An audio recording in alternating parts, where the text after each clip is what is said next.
Lot going on, lot going on. Josh, how are you going to do a college football show with all this going on in the world?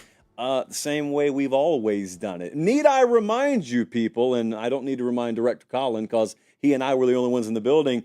You know, there was this thing called COVID that swept over the country back in 2020, and Colin, to my knowledge, we didn't miss a show, and we never talked about COVID once on the show. So you can go 50 million different directions if you want politics. We're going to make this, as we always have, a nice little bubble where we dare to just talk about college football, and then you can hang out on the wild, wild west platform that is the internet for all the other things these days. We're jam-packed high atop a red-hot downtown Nashville, Tennessee. Did we hit triple digits today? I think we may have hit triple digits today.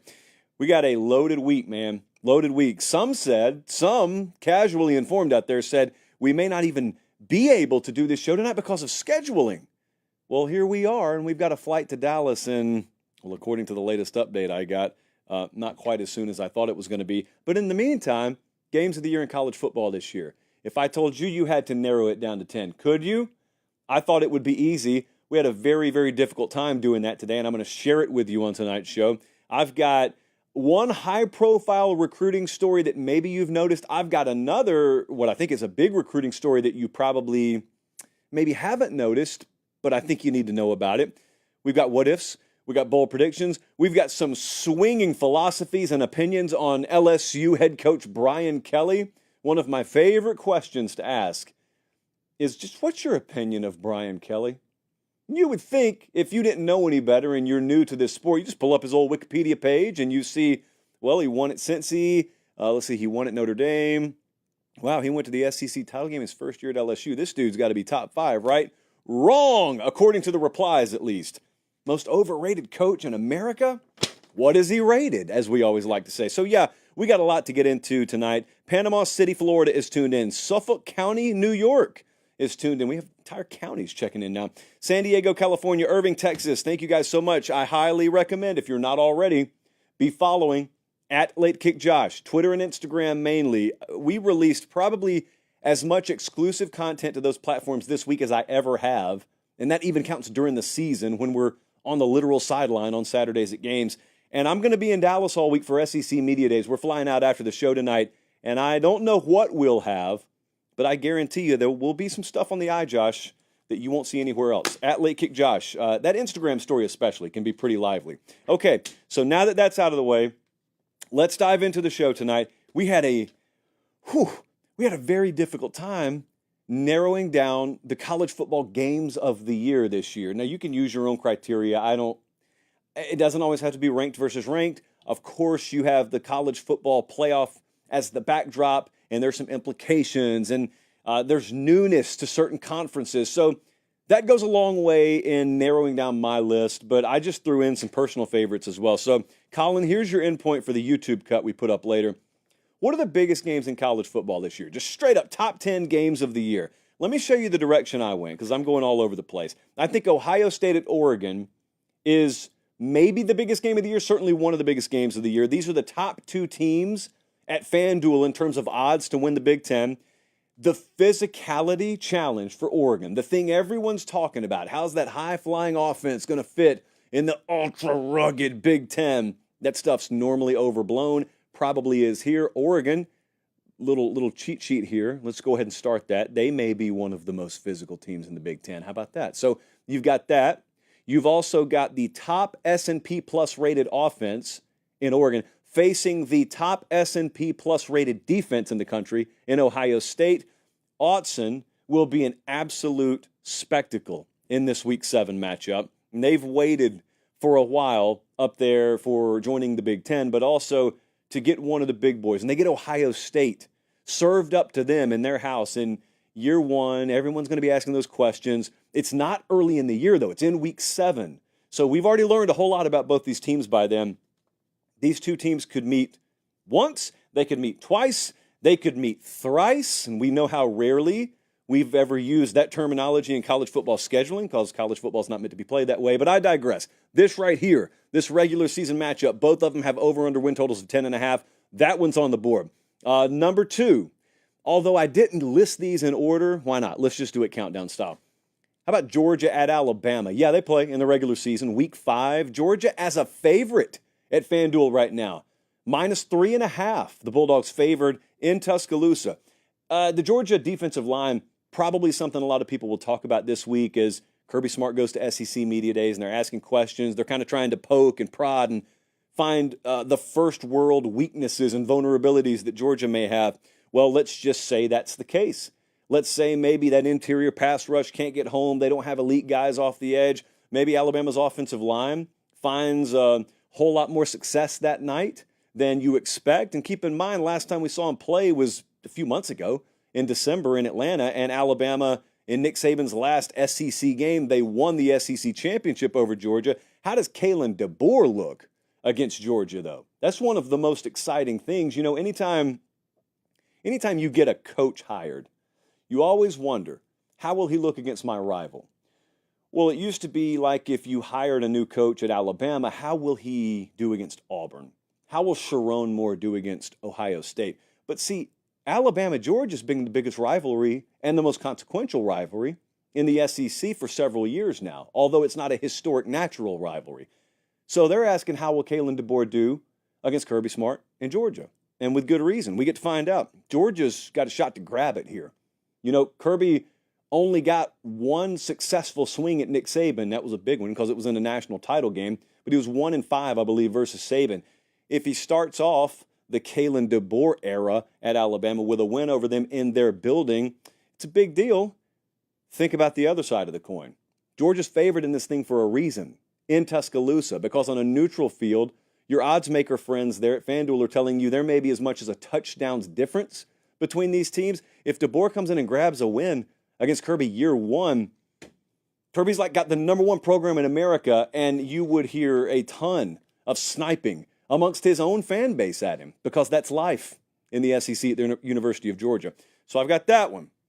I got one all the way in week 11 as my #3 game. This one kind of makes me rub my hands together a little bit. Florida State at Notre Dame is in week 11. It's not a conference game because Notre Dame's not in a conference. However, it's later in the season. FSU, I looked at their schedule. The only other remote shot they have at playing a cold weather game may be at Duke. And that's not going to be a cold weather game. Extended forecast says highly unlikely. This could be like 30 degrees, though. I don't know. South Bend, week 11. I don't know what to expect up there. Is this Notre Dame's toughest test in the regular season? It depends on how you view a week 1 trip to Kyle Field to face Texas A&M. It's either that or it's this one. These are two bona fide playoff contending teams, and chances are you'll think they're playoff contenders when this day begins, and you may even think they're both playoff contenders at the conclusion of this day. One of them could emerge as more than just a playoff contender. One of them could emerge as a team you're legitimately talking about in the national championship conversation. Portal quarterbacks here. This is week 11, mind you. It's not early in the season. So by now, week 11, we've seen DJU, we've seen Riley Leonard, and we've found out, for better or for worse, what those moves meant for these respective programs. Florida State, Notre Dame. If you don't know anything else about this year, if you just drop the alien down and you say, got a treat for you, alien, week 11, Golden Dome versus Spear Helmet, that's a great matchup. Love that. So 10.5 and 9.5, Notre Dame, FSU over-under, respectively there. That's a really, really good one. Also, hey, Mike Norvell, Marcus Freeman. A lot of reasons to watch this one. I don't need to sell you much on the next 2 games, but my number 4 game, I'm going to Dallas, where we'll be later tonight and all this week for media days. Week 7, Red River Shootout, Sooners Longhorns. It's very funny, as we talked about several times over the summer. Oklahoma has largely owned this rivalry. Yet the perception of how the two teams stack up entering the SEC is totally inverted. Texas on top of the world, co-favorites to win the conference. Oklahoma's just kind of back here hanging out in the middle of the pack, and they got a tough schedule, and their offensive line's trash. Don't expect anything from them. All the talk's fine. Policy we have on this show, everyone's allowed to talk as much as they want to, as long as you play the game, as long as the game arrives eventually. Because I was at this game last year. OU was not a point spread favorite entering that one either. And yet, at the end of the day, it was OU again finding a way. Quinn Ewers, What's he look like this year? What's he look like in this game? They turned the ball over last year. What does he look like this year? Jackson Arnold. These could be two of the best offenses in the country. And if OU's offensive line's just better than expected, think about that firepower. Think about the added dimensions it could open up for that team. Big time reason to look forward to this one every year. Also, of course, I'm putting Michigan at Ohio State in. Now, this one's way later in the year. It's week 14. It's rivalry week. I don't know what else needs to be said. We've talked about this game a lot, and we'll certainly talk about it in the future. But just thinking about the dynamic that could be setting itself up. Because certainly there's one world where Michigan tails off a little bit, and they're a 3-loss team already by the time this game happens, and Ohio State's favored by 15.5. There's another world where Michigan doesn't fall off a whole lot. Now, I don't really see a world where Ohio State falls off, so they're in it regardless. But what if it is, again, a setup where we got Big Ten championship implications, we got playoff implications, blah, blah, blah, but it looks to be competitive. And it's not some afterthought. And you're not kind of looking at it with your middle and index finger peeled in front of your eye. You're really excited because you, as a Michigan fan, think we got a really, really good shot yet again. Just think about how that could set up and not how it feels right now. We've got an eternity until that game. But it does not matter is the point. Again, the talk does not matter because the game will arrive. Some of these big-time teams, Ohio State, Texas, for example, they don't play in the regular season. So I just have to speculate about what that would look like. We, of course, get to see Michigan, Ohio State every year. All right, now we get to the back half here, and these are some games that may not be all over the preview magazines and all over the marquee. Actually, I'd say at least 3 of these you're not going to hear a ton of folks talking about. I can't wait for Tennessee to go to Oklahoma in week 4. This is the opener of SEC play for both teams. It's the first SEC game ever for Oklahoma. It is Josh Heupel, former OU quarterback, taking his team into Norman, and you get to see the winner probably emerge in the college football playoff conversation. That's very early in the year still. It's still week 5.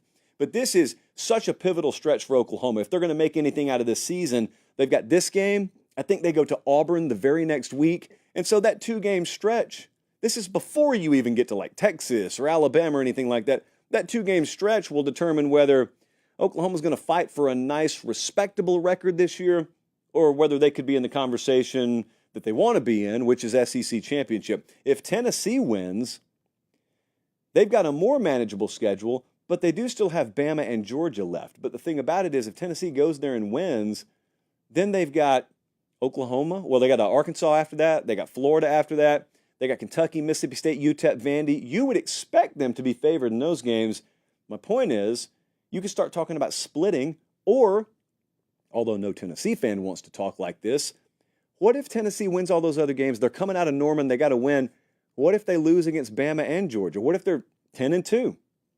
That's a playoff resume. An SEC team going 10-2, whether you like it or not, is going to be a playoff resume. And especially if it includes wins at Oklahoma, against Florida, et cetera, et cetera. Notice I did that intentionally. I've already said et cetera too much here, but I did that intentionally because there are some folks out there who don't like the term SEC schedule thrown around.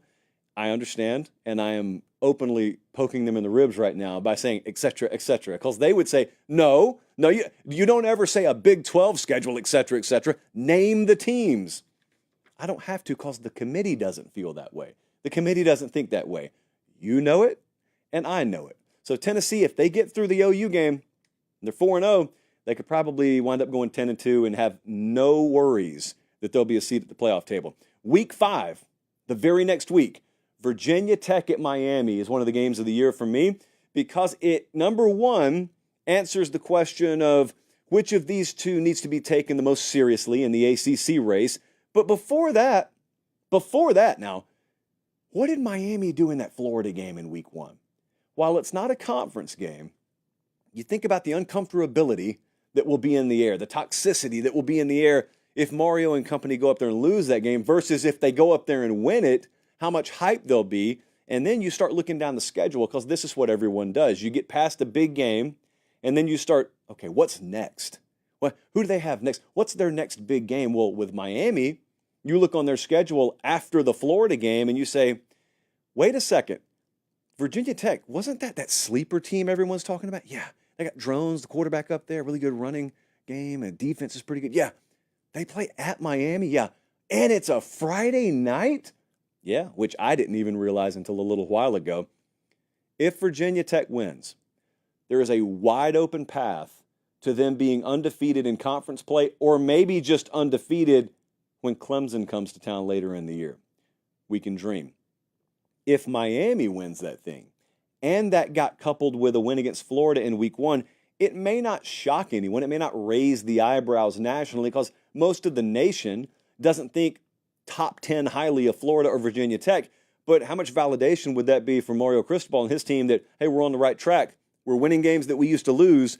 And now we start looking ahead to, Florida State?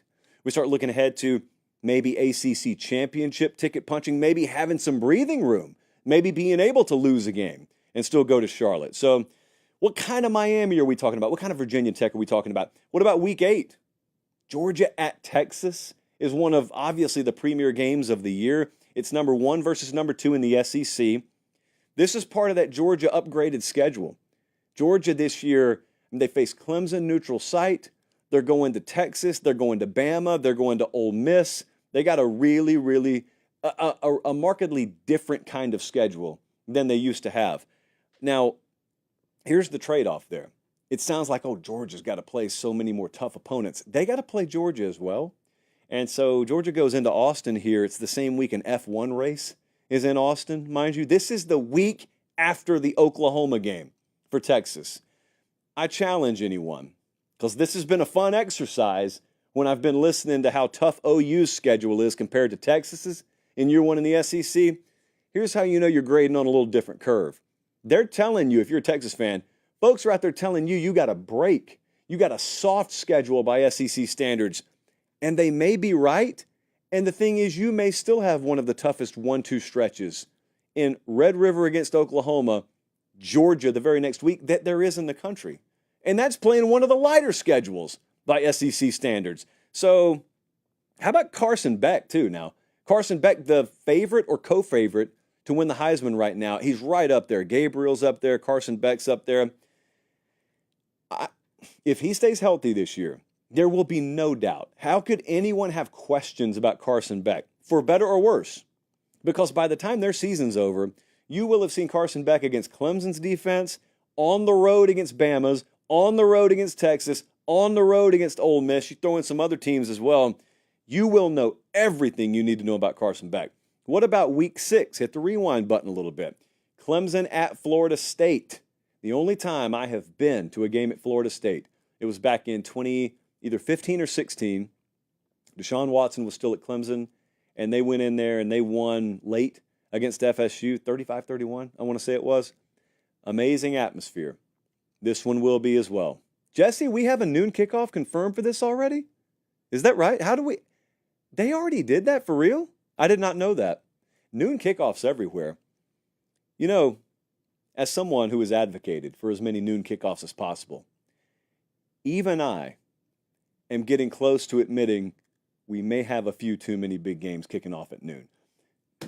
That's how you know it's getting a little out of hand. Nevertheless, I love it, and I love this matchup. It's the top 2 teams odds-wise in the ACC to start the year. Clemson needs this in the worst of ways. It's a referendum game. You know, just like anyone who pays attention to the sport year-round, the book on Clemson right now is they were great, they're pretty good now, they're falling off, they won't use the portal, their roster is second rate to what it used to be, period. And then the book on FSU is they acquire talent by any means necessary and any means available to them, and they're on the come up, and they are headed to where Clemson was. That's basically the national narrative on these two programs. So the way you quiet that is you go into their building and you win. If Clemson does that, great. If they do that, they're the favorite to win the ACC. However, remember how last year started? Last year started with a loss to Duke, and they were a 2-loss team, or were they a 3-loss team even before they got out of September? It was a really weird year. Well, this is a pretty front-loaded schedule as well, because by this time, by this game, they will have already opened as a double-digit underdog against Georgia. They will have already played NC State, and NC State is very much a contender in the ACC this year. So is Clemson undefeated? Are they a 1-loss team? Are they already a 2-loss team and staring down the barrel of another season that's labeled a crushing disappointment, even though they could still win 9 games? Big-time game there, especially for Clemson. I think it's a bigger game for Clemson than it is for FSU. And week 2 is maybe, I'm trying to think, I think this may be the most premier out-of-conference game in America this year. Texas at Michigan. It's what college football should be. You should load up your conference schedule with quality teams, and then you should play at least one of these out of conference. Michigan defense, and coming off a national championship game, but with so much newness, and Sark coming in there in week 2. If you stand up against what Texas is going to throw at you offensively this year, you ought to feel really good about standing up against whatever the rest of the sport can throw at you. You'll end up playing Oregon. You'll end up playing Ohio State. But this is one here. It's kind of like the Texas-Alabama games last 2 years early in the season. It's an out-of-conference game. You got a lot that you think you know about each team. This is where you find it out. Don't have to speculate because they're going to give it to us on free television as long as you pay your package. So those are my games of the year. I put 10 of them down due to time constraints. I could have gone 50 deep tonight. But I'll be interested to see what you guys say about that. Okay, welcome in. Welcome in. Our numbers are off the charts. I'm not going to really waste a whole lot of time talking about that tonight. Continue to subscribe and bring 5 of your friends and do it as well. That's why the show is free. That's why management has basically fallen in line. They're just saying yes to whatever it is we claim we need around here. Our wardrobe is still minimal. The wardrobe budget around here is shockingly low. And so maybe it's just a reallocation of funds because of that. Either way, thank you guys. I mean, thank you all caps for making that happen, especially this past month. Unbelievable numbers. Okay, this time last year, me and producer Jesse, we were looking through what we were talking about last year. And remember last year, I did this thing where I just wanted to know public opinion. And what I wanted to do is I had to state my opinion. I've got to give all my predictions. So we have a little different audience dynamic around here. I want as many of you on the record as possible. If you're right about things, we send out Chali of Supremacy. We'll send out gas cards once the gas station recruiting war is settled in the pretty near future. Wink, wink. And so, hey, if you're right, you're right. You deserve all of your kudos and flowers. But if you're wrong, you need to suffer right along with me because December, while it does bring my birthday and Christmas and the playoffs, is a really dark time for me because no one cares where you were right. They just care where you were wrong. And so I am very interested in the praise. I don't want any of the blame, but if I have to shoulder the blame, I want to shoulder it with as many of you as possible. So we started doing this exercise last year. What is your opinion on fill in the blank? It was very fruitful, I think, because a lot of you made fools of yourselves. I did too on a case-by-case basis. So I think we need to do this again. So I asked you earlier at Late Kick Josh on Twitter, I said, hey, what do you think of Brian Kelly? Brian Kelly, you would think is some rookie head coach or he's new to the game and we're just still learning about him because as I scrolled through the replies, it is a very, very wide range of thoughts for a guy who's been at this thing over 30 years now. He is entering year 3 at LSU. So he went to Atlanta in year 1. Last year was horrifically bad by LSU standards because they had a Heisman Trophy quarterback and couldn't get out of their own way defensively. And so they wasted that in many cases. So year 3, we've got plenty of time to predict LSU's record and their season. But what do you think about Brian Kelly? Brian Kelly suffers from a perception problem because he's not happy-go-lucky. He doesn't backslap with the media a whole lot, and his personality doesn't feel Southern, even though he's at a Southern program. None of these things I care about, but many people do care about them. I just care whether you get the job done and you're a good leader. So I didn't ask myself. I asked you, what do you think about him? Colin, you got that tweet, by the way? Tuck hit us and said, I can hear the beginning of this segment already. Quote, I keep getting told Brian Kelly's overrated. Well, my response to that is, what is he rated? We may send him a chalice. Because Tuck nailed it exactly. I was told hundreds of times today, just in the span of an hour, Brian Kelly's overrated. Brian Kelly's very overrated. Brian Kelly's the most overrated coach in major college football. And to that, what do we say, everyone together? What is he rated? I must have asked 10 of you in the replies, what is he rated? If he's overrated, we first need to know what he is rated before we can know if he's overrated. Didn't get a single answer.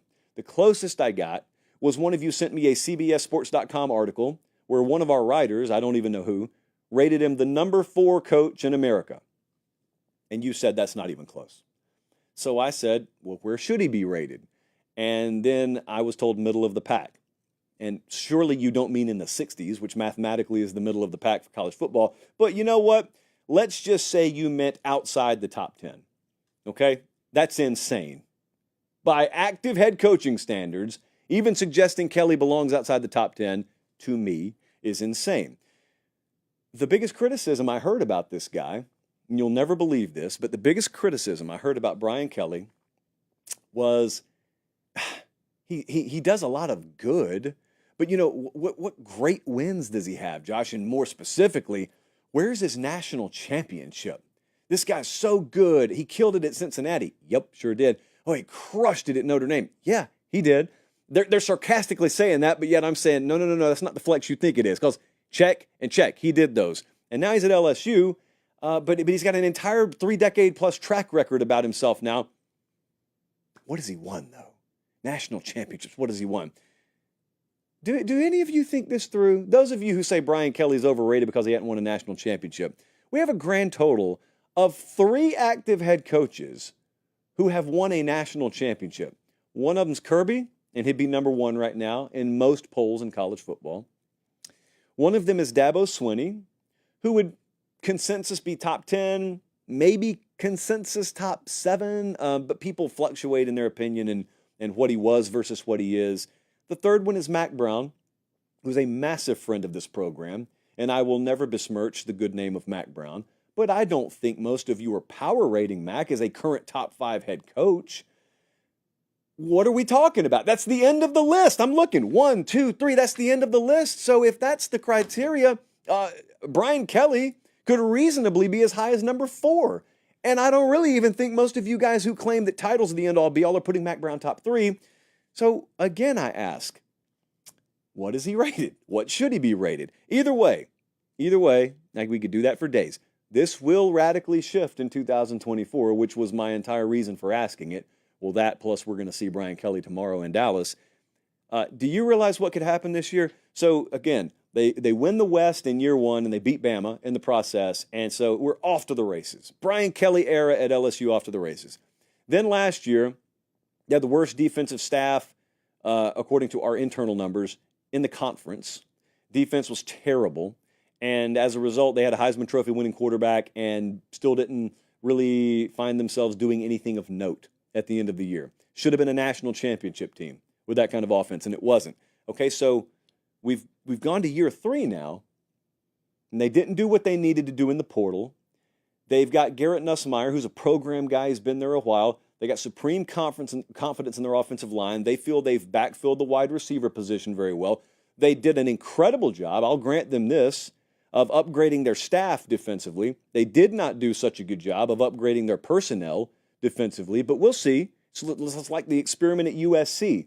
Keep the same players and just upgrade the staff, and you'll improve just because of how underachieving the previous staff was. That could very well have merit to it. But when we go into this year, we play a game that features an oddly shaped ball, bounces weird ways, and we score in 3s and 7s in this game. So you're going to have maybe a lot of one-possession games either way. You know what the difference is in 10-2 versus 7-5 this year? Well, the answer is 3 bounces. But more specifically, the answer is a Grand Canyon. That's the difference. Forget outsiders. That's the difference in the way they judge him in Lake Charles and Thibodaux and Shreveport and Baton Rouge and New Orleans and everywhere in between. If he goes 7-5 this year, on the heels of last year's defensive disaster, you'd hear a lot of noise internally about Brian Kelly. This is not, all due respect, I'm not even going to mention him by name. This is not one of those programs out there where you can afford to have a few down years because you're hoping to build towards one every few years. You win every year at LSU, or they go find someone else. That's the standard. This is not telling Brian Kelly anything he doesn't know. He got much higher standards for himself than anyone else does. I think a few things are in play here. Brian Kelly is extremely smart, extremely cerebral.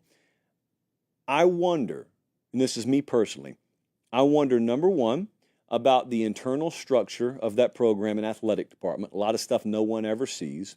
And that's what I personally think when I watch a team like LSU whiff on players in the portal. Now, it could be that that has nothing to do with it, and it's just philosophy. Or it could be that they flat out had the resources and missed on kids. I'm telling you what I wonder. This is me speculating. I wonder about a lot of the staff moves down there and how much of it is Brian Kelly versus how much of it is Brian Kelly being dictated to. I wonder, how different internally, outside the public eye, the LSU football program and athletic department could look on January 14th, 2025, as opposed to 24. How much of that is out of his control, and how much of it could improve his quality of life down there? I wonder all those things. Doesn't matter on Saturday. Nobody cares about that stuff on Saturday. 10-2 versus 7-5. Two very, very different ways that you could go on a fork in the road this year. But perception is going to change one way or the other on Brian Kelly this year, I think in a pretty big way. Feels like one of those good old-fashioned inflection points. Now, one thing that's not going to change, ever, ever, ever, as far as I'm concerned, is Academy Sports and Outdoors, just one of the greatest places on the face of the earth. Tiger Stadium on a Saturday night is great. Academy, any time of day. Any day of the week, it's great. Academy.com, pretty darn good website too, if you can't get there in person. They are actually, Academy is presenting our entire trip to Dallas this week. I have it on really good authority. We'll see some of our friends from Academy at SEC Media Days. Look, it's the middle of summer. It was like 158 degrees in Nashville today, so maybe not the best day to be outdoors, but those days will soon be back. Those days are called, fall, namely. A lot of good sports starting up, but just a lot of good activities that can start up. And if you're going to do it out there anyway, just make sure you go to Academy and get geared up and get ready for whatever your personal life has in store. Again, academy.com, if you can't get there in person, they are a big-time, long-time partner of the show. They help us bring it to you for free, and we appreciate them. Jesse, what kind of poll do we have over here? Oh, is this a Georgia versus Alabama poll in the live chat? Game of the year, Georgia, Alabama. Is that what's winning right now? Yeah, I mean, I could see it. Some people told me that our show's big in the South, too. That may have a little something to do with it. Okay, big what-ifs. And I got two things in recruiting that's happening right now, or that are happening right now. One of them's really big and in front of your face. The other one, I don't think many people are talking about. I think it's a big story. And we got a lot of show left. Okay, let me waste no time here. 3 big what-ifs for this upcoming season. Hey, I'm just going to throw it at you. Media Day's coming up this week. I'm just going to throw it right at you. High and inside. What if Oklahoma wins the SEC? Gasp, shock, outrage, nonsense, clickbait. Crazier things have happened. The over-under win total does not look impressive. 7.5. The odds to win the SEC, plus 2,700. The odds to make the playoff pretty long as well. But a lot of that, I think, is because of this schedule and how ridiculous it is. And their schedule sees them playing Tennessee at Auburn versus Texas and Dallas. They go to Ole Miss. They go to Missouri. They got Alabama. They go to LSU. Yeah, that's tough. If somehow they find their way through that and they end up making it to Atlanta, who do they face there? Georgia or Alabama or something like that. They win in Atlanta. That's one of the historic seasons in conference history, and they'd be brand new in the conference. It also means all these portal moves they made, like Deion Burks, for example, Dom Williams, all of those must have paid off. The offensive line must have been the biggest false red flag in the history of college football, or at least they worked miracles during the season. Are they the college football playoff favorite? If they were to make it through all that, certainly they're not now. And even if they're hot the first half of the year, you would view it as a serious overreaction if all of a sudden you say, well, are they the favorite to win the title? But if they made it through all that and they went to Atlanta and won, what is the playoff going to throw at them? You'd have an Ohio State or an Oregon out there, yeah, but no one will have done anything more impressive at that point than Brent Venables in Oklahoma. And that guy, Brent Venables, would be just like an instant perma legend, just a PL, not an L, a PL, if he were to do this. It's a long shot, and chances are chances are this segment never sees the light of day again. However, as you guys know, we have to be smart and tactical around here, and this is what God made July for. Mima always told me, Joshua, God made July for fireworks and making really off-the-wall predictions that you can come back to in December and clip if they happen to be right. And if they don't, no one cares. It's a risk-free world we live in July. Now, here's one that's maybe more realistic. This could be a nightmare for me. You'll know when I read it to you. What if we do get a college football playoff Cinderella team? Now, why would that be bad news for you, Josh? Why? What's wrong with that? You got a problem with Cinderella? Yeah, in my past. I've had a checkered history with old Cinderella. What would this mean, though? What constitutes a college football playoff Cinderella? It's not just a team that makes it. Certainly, we've got to have a team go into at least the Final Four, if not the title game. Maybe you don't have to win it, but at least you've got to make a really, really deep run in the playoff. So is it a G5 team? We're going to have at least one in every year. Is it Memphis making it this year and maybe getting their first round bye, and then they draw a favorable round 2 matchup against a team that's banged up, and they happen to win that one 31-29, and then they go to the semifinal? They still got to win 2 more games. So yes, theoretically that could happen. Or are you just counting any lower seed? I love how we made the question up, but I'm asking someone else what this constitutes. Do you just consider Missouri as the 10 seed, making a run to the Final Four? Is that a Cinderella? I don't know if it feels like that. I think in NCAA like basketball tournament terms, if you were to have the equivalent of an 11 seed go all the way to the title game, well, yeah, that counts there. But see, in college football, it's different. In college football, it's not Oakland University. In college football, it's Tennessee with 2 losses, getting in as the 10 seed, and then just buzzsawing with Nico Iamaleava and half a dozen receivers better than some of these G5 teams that make it in. That's a Cinderella? If it is, yeah, we could see one pretty quickly. I don't know if I'd count it as that. But you know what the worst part of this would be for me.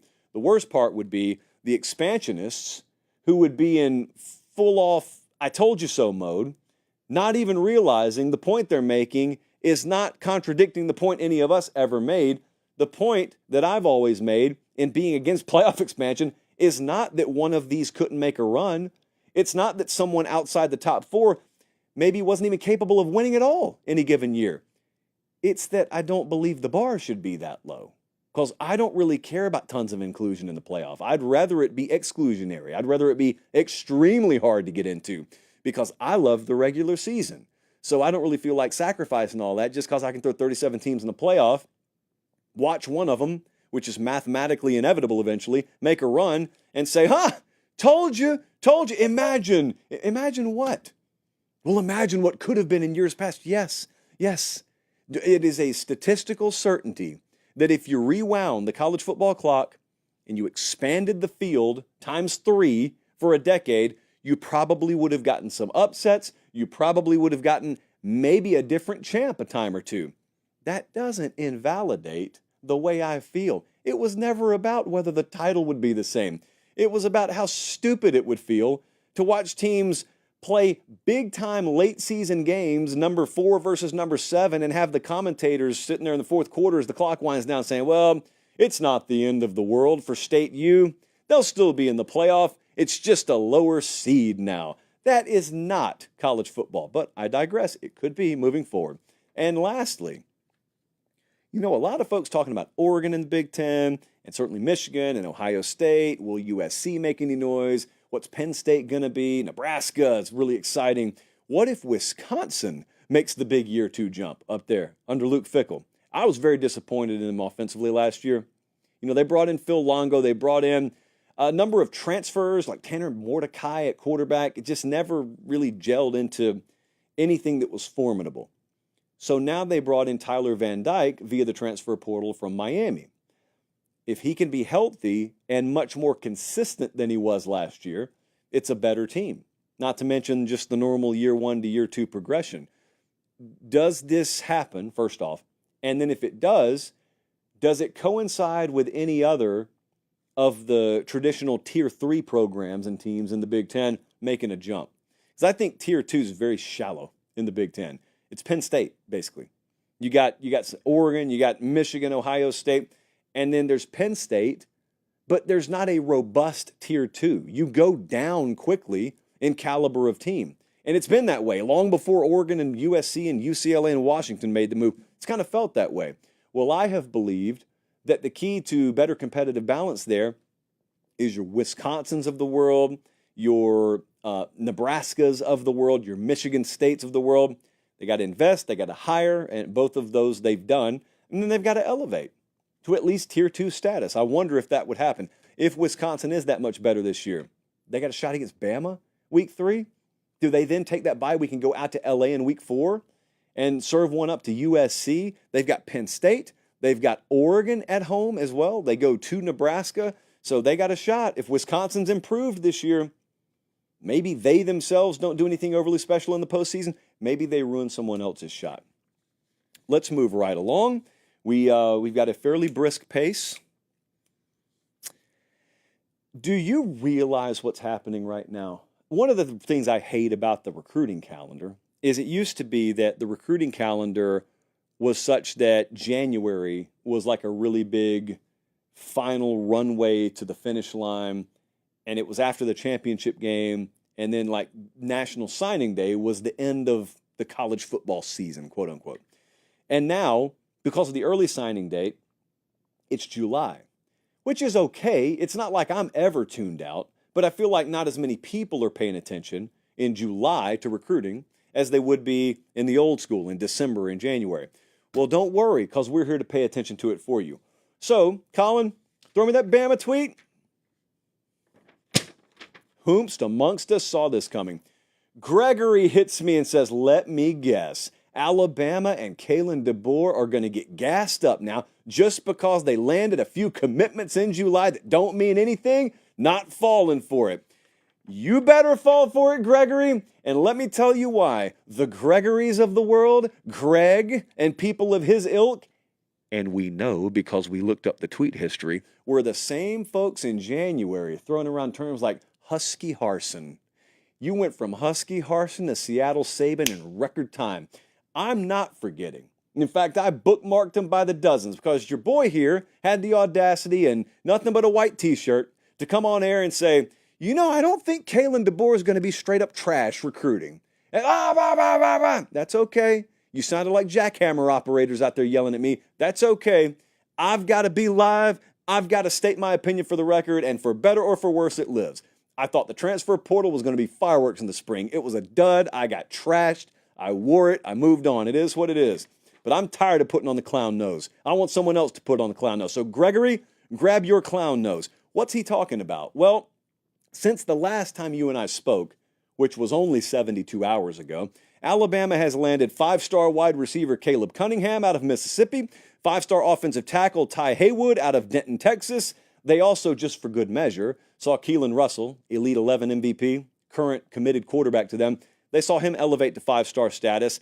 They've got 10 players committed in the top 100 right now. They are pushing Ohio State for the number 1 class, which is a sentence that I feel is being said in an alternate universe. Because as highly as I think of DeBoer, Courtney Morgan, that entire machine they've built over there, even I found that to be a wild stretch of the imagination. And yet there they are, not only breathing down the neck of Ohio State, number 2 class in the country right now, 94.68 average player rating is the highest in the nation with 22 commits. What happened? What happened, Gregory? What happened?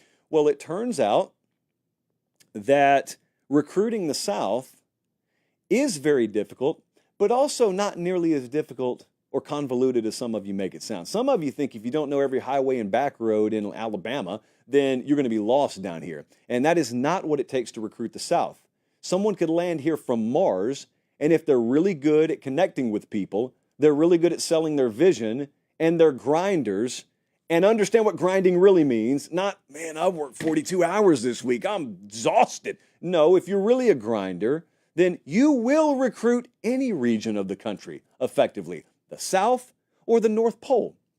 If you grind, if you understand people, if you understand your vision and how to sell it to them, and you're well-resourced, because NIL has a lot to do with this, but not nearly as much as maybe some outsiders are painting it as at the moment, then you will recruit the South. You will recruit any region very effectively.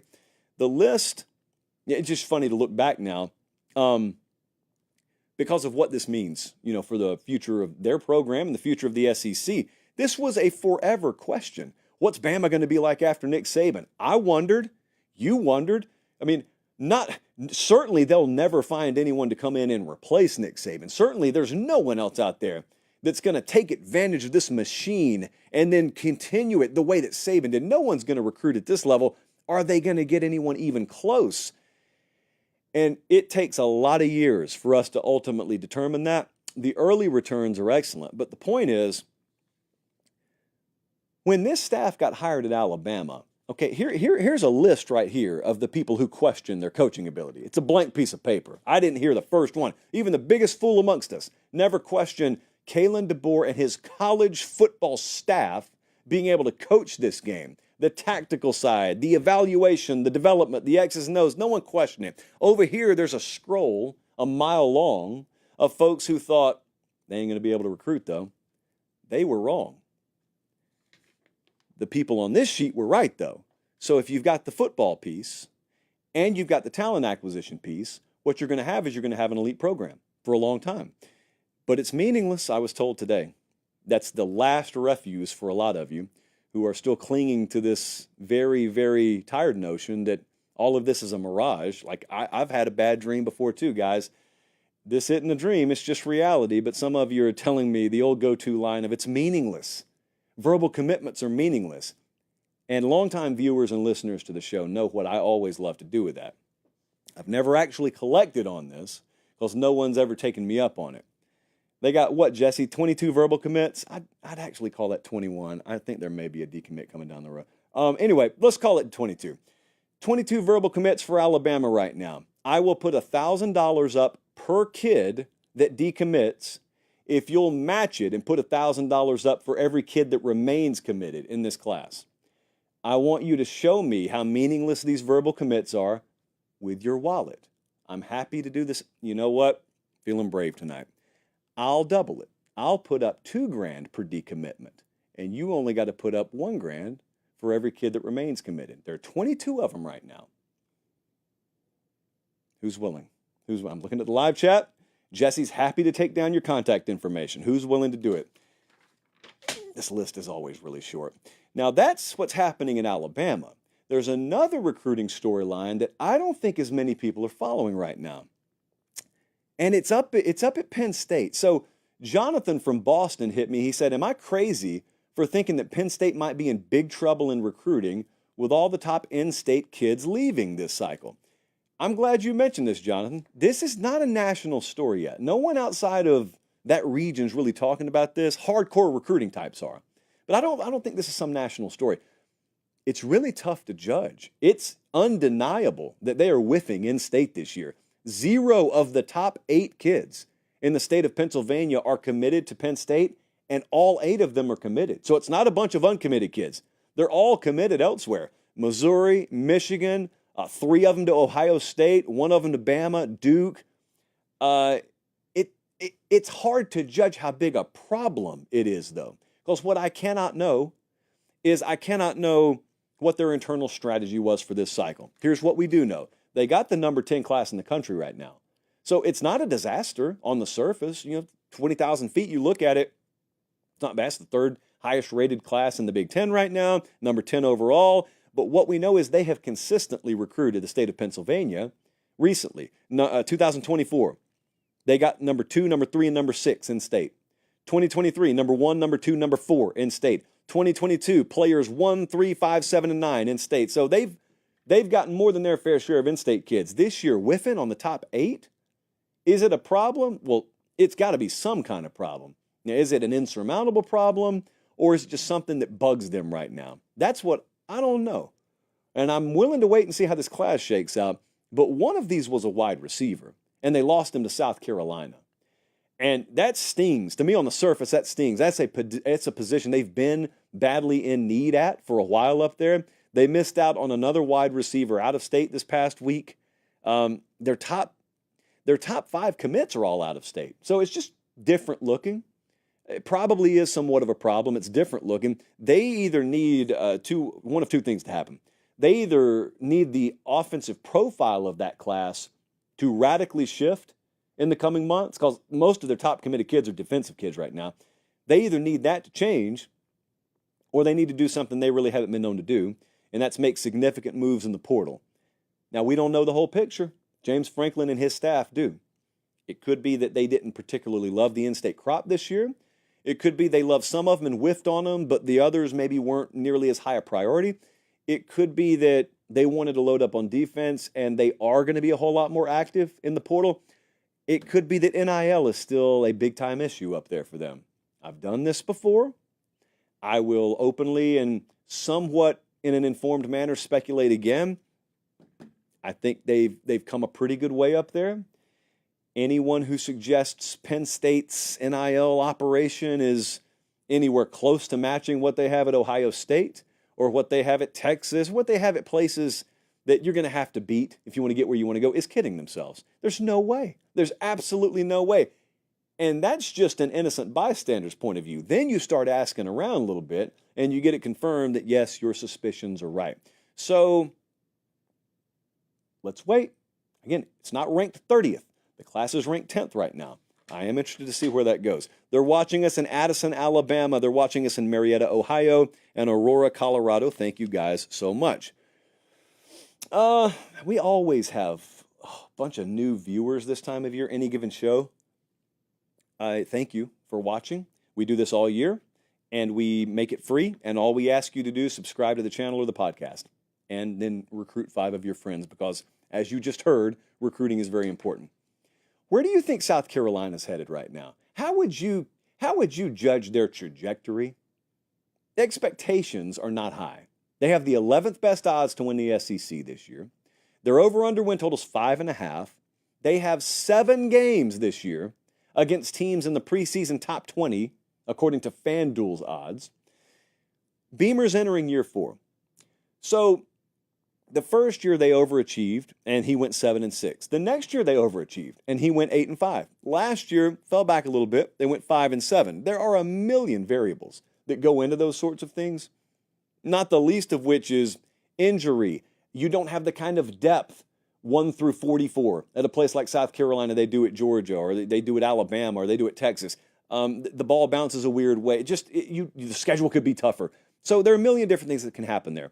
How does 2024 impact all this is my question. Because there are some undeniables about South Carolina. Like, we were over there for the spring.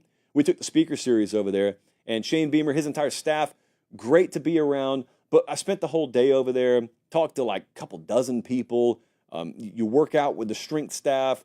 You meet with as many coaches as you can. You talk to as many off-field personnel types as you can. It's a great environment. It's a great culture. Hey, media department over there does a heck of a job, just a bang-up job. There's excellent vision. There's excellent buy-in. All of the intangibles. It's a great place to be in the spring and the summer, and you could walk away from there, and you could be telling your buddies, you could be texting them on the plane ride home, South Carolina's a dark horse playoff contender. You'd feel that good if you were over there. And then you start to look around and you start to say, whoa, they play 7 teams in the top 20 of the playoff odds. Those teams are pretty good as well. Those teams are out there busting their tail in the summer as well. Those teams got really good staffs as well. So what does Lenora Sellers bring me this year at quarterback? They're sky high on him. They were last year. He's second year into the program. First year as a starter this year. Offensive line was really bad last year.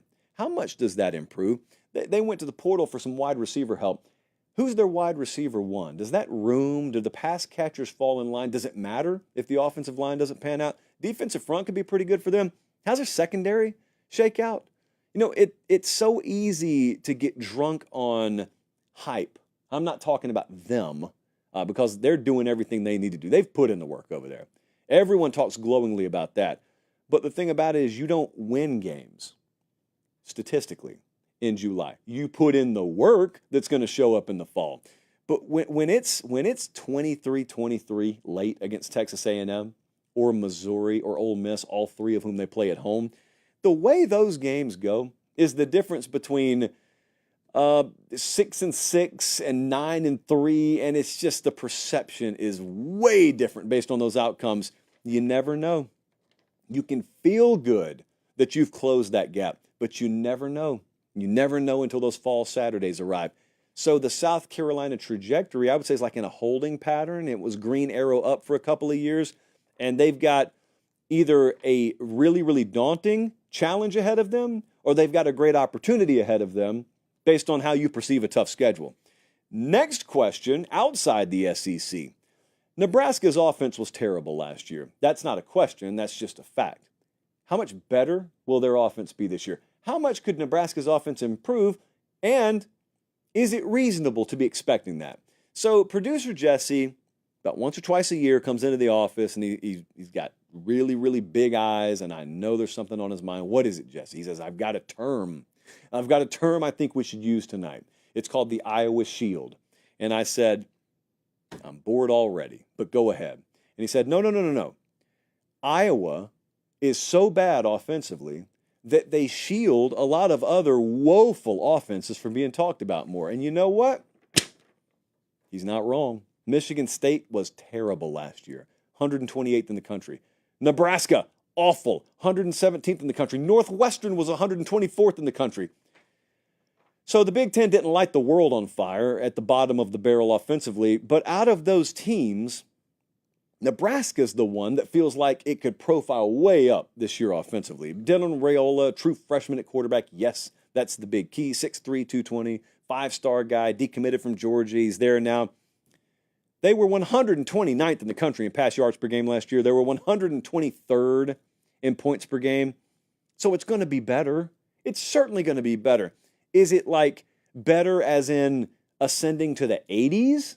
Or is it better as in, wow, this is a top 45 offense this year? Because if it's the latter, we don't doubt them very much defensively.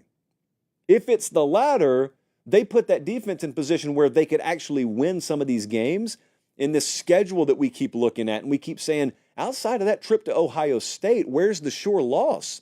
And the answer is there aren't sure losses. There are just a bunch of games that past versions of Nebraska will find a way to lose.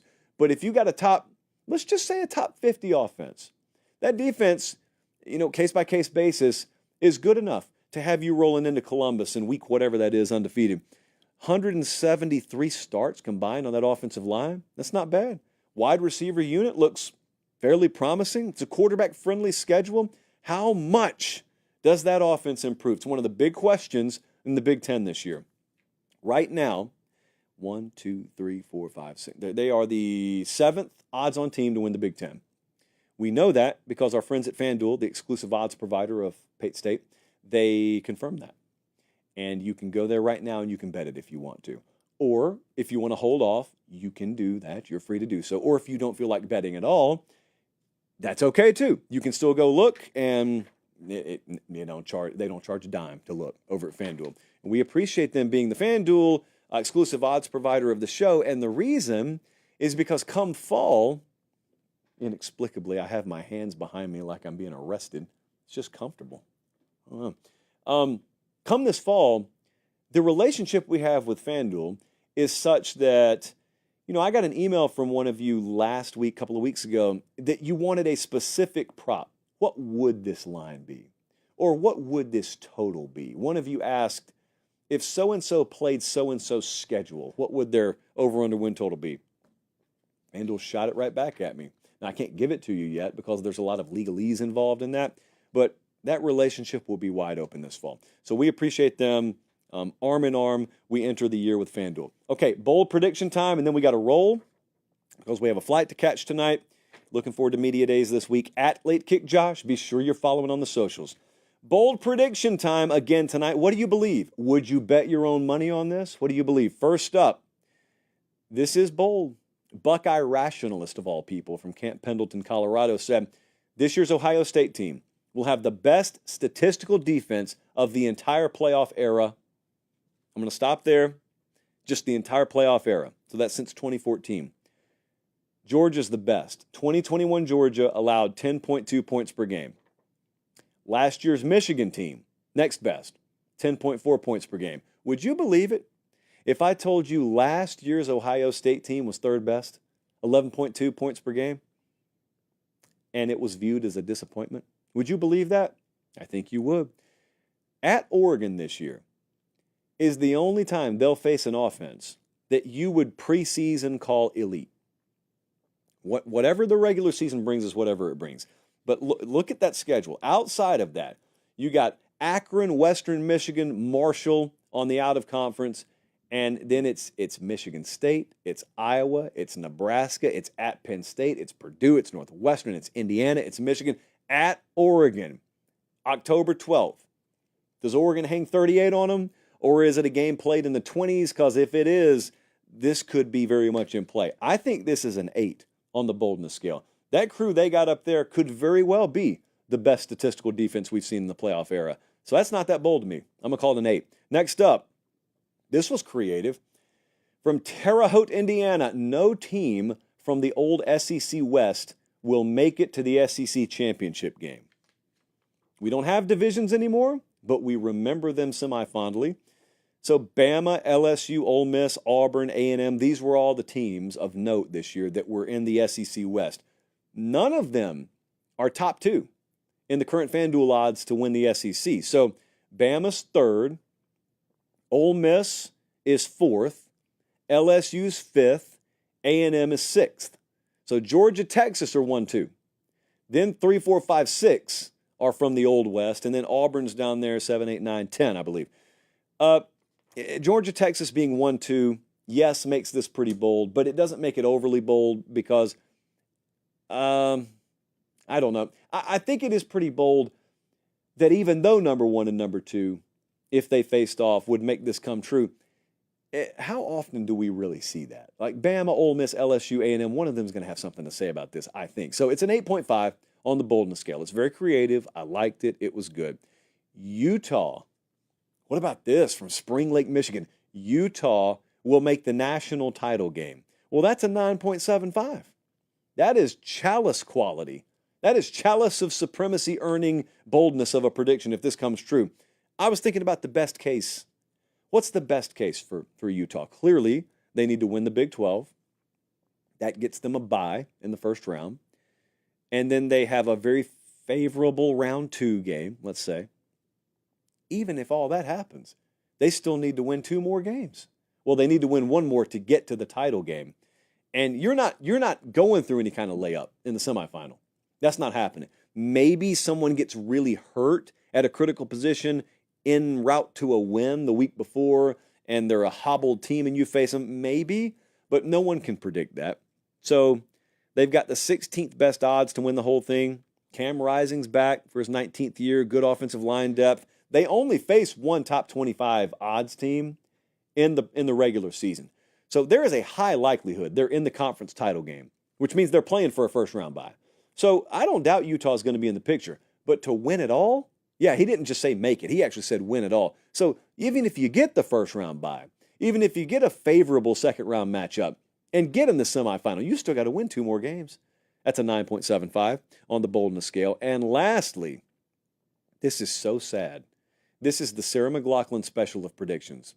Kyle from Cedar Falls, Iowa, said Iowa will have a top 80 offense this year. The fact that this is bold is mind-boggling. Last year, it was bad. Obviously, it was bad last year. So we're going yards per game. The reason we need to go yards per game here is because if we just go points per game, Iowa's defense is so good that they can actually skew things to make it look like the offense was better than it was.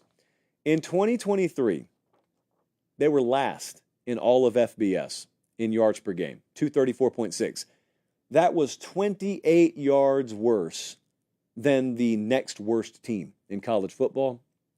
Western Michigan. So if we were asking, what does it take for Iowa to ascend from what they were last year to whatever 80th best in the country is? That would be where Western Michigan finished last year. Western Michigan, compared to Iowa's 234 per game, had 365 yards per game.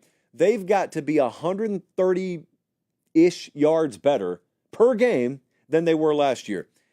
It's not happening. Offensive coordinator change, it's not happening. If it does, then you know what, Jesse? Bump it up 9.5. This is a 9.5 on the boldness scale. That's where we are right now. You're telling me they only have to have a top 80 offense to earn someone a chalice of supremacy. But yet that's where we are. In the words of Nick Saban, is this really what we want college football to be? I guess so. That concludes Bold Predictions. That concludes the show tonight. We have got a busy, busy, busy week at Late Kick Josh, Instagram, Twitter. We're going to have a ton of behind-the-scenes content from SEC Media Days, and I am very much looking forward to that. We got a show Tuesday. We got a show Thursday. Stay tuned. I'll let you know. It's going to be earlier than normal. We got to lock down a final time. Who knows who you could see on the show, so it's going to be really fun. Thank you guys so much. Make sure you're subscribed on the way out. For producer Jesse, for director Colin, I'm Josh Pate. Take care. Have a great start to your week, and God bless.